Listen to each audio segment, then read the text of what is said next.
मेरे प्यारे बच्चों, अब हम यहाँ पर क्वेश्चन नंबर 16 देख रहे हैं और क्वेश्चन नंबर 16 में गिवन है uncharged capacitor is connected to a battery, show that half energy supplied by the battery is lost as the heat while charging the capacitor.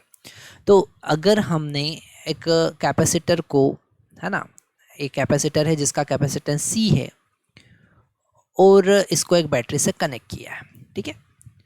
तो यहाँ से कितना चार्ज बैटरी ने डिलीवर किया, दैट इज Q।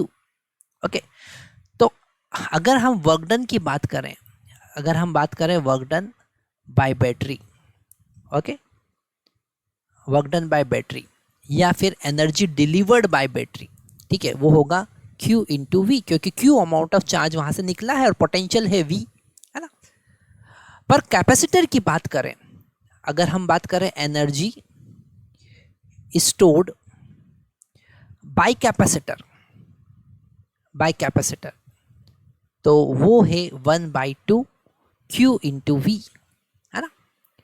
मतलब half energy जो है heat के फॉर्म में डेवलप होगी, है ना, डिसिपेट हो जाएगी कैपेसिटर को चार्ज करने के लिए।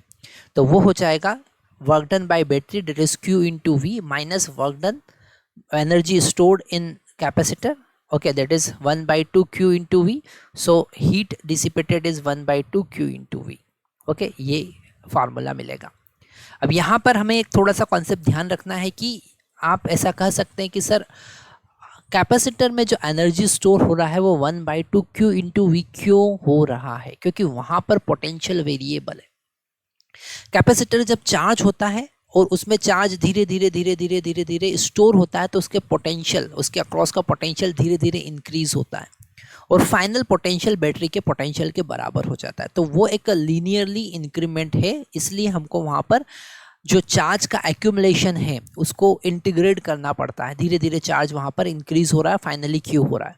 पर बैटरी में ऐसा नहीं, बैटरी के अक्रॉस का पोटेंशियल कॉन्स्टेंट है, तो उससे जो चार्ज डिलीवर होगा वो V वोल्ट से डिलीवर होगा, ओके। पर कैपेसिटर में चार्ज धीरे धीरे इंक्रीज हो रहा है, तो पोटेंशियल धीरे धीरे इंक्रीज होगा, लीनियरली इंक्रीज होगा, because Q equal to CV। तो चार्ज, अगर वहाँ पे चार्ज का वैल्यू धीरे धीरे बढ़ रहा है तो V का वैल्यू भी धीरे धीरे बढ़ेगा, लीनियरली इंक्रीज होगा, it is directly proportional. That's why half Q into V for the capacitor and Q into V for the battery. Thank you.